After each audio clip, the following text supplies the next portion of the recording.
Welcome to Barbara's Bulletin, the podcast where we dive into the latest news and current events from around the world.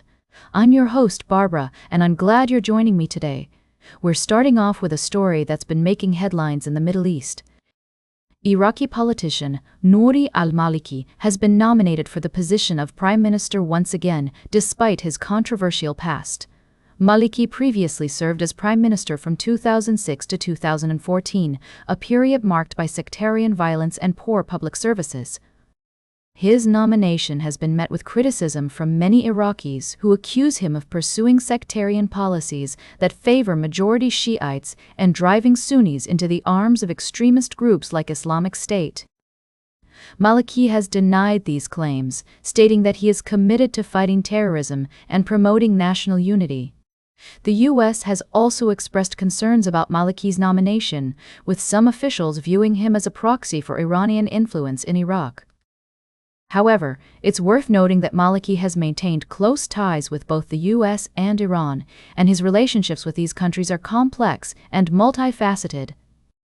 As we consider Maliki's potential return to power, it's essential to examine the implications for Iraq's fragile political landscape and the broader region. Will his leadership bring stability and security to the country, or will it exacerbate existing tensions and conflicts? We'll be exploring this story in more depth as we continue our discussion, but for now, let's take a look at some of the other major news stories making headlines today. We'll be right back with more of today's top news on Barbara's Bulletin. Welcome back to Barbara's Bulletin. We're diving into a complex and thought-provoking story that has been making waves internationally. The U.S. has been conducting strikes on suspected drug boats in the Caribbean, but the effectiveness and legality of these actions have raised significant concerns.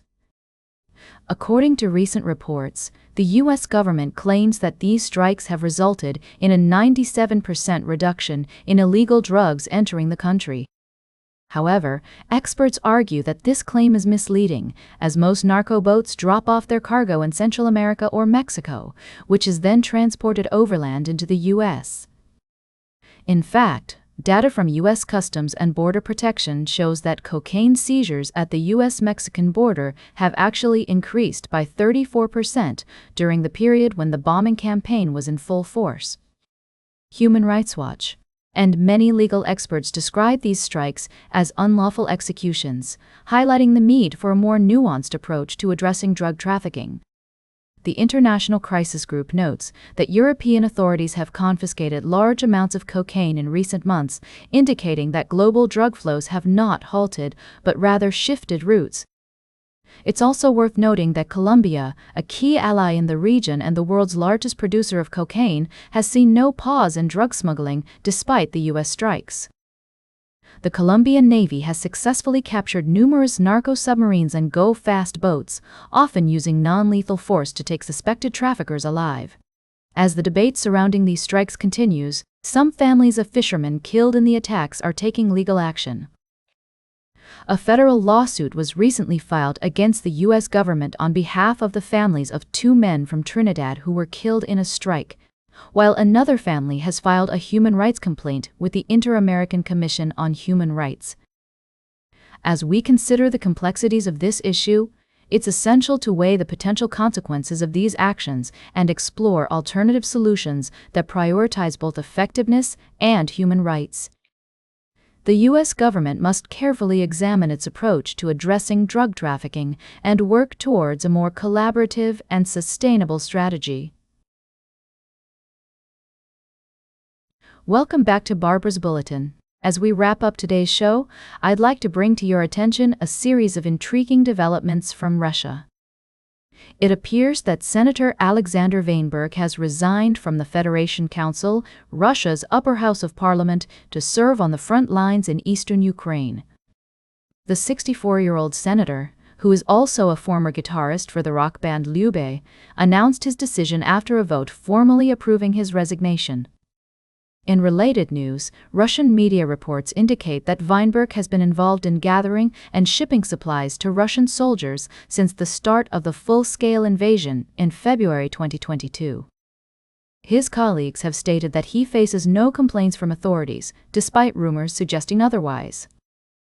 It's worth noting that several politicians and government officials have volunteered to serve in the military after facing criminal prosecution, sparking speculation about Weinberg's motivations. Meanwhile, in other news from Russia, the country has summoned a U.S. envoy over American media reports from the Kursk region, claiming that American mercenary fighters are involved in Ukraine's surprise offensive. Additionally, Russia has welcomed USAID cuts, calling the agency a machine for interfering in the country's affairs. In a separate development, 2 Russian crew members of an oil tanker seized by the U.S. have been released. The tanker was confiscated due to suspected sanctions violations.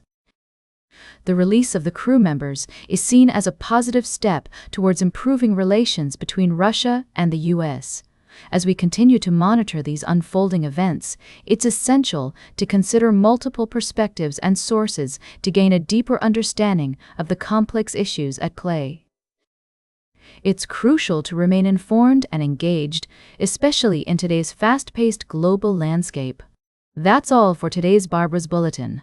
Remember to like, share, and subscribe, and until next time, stay engaged.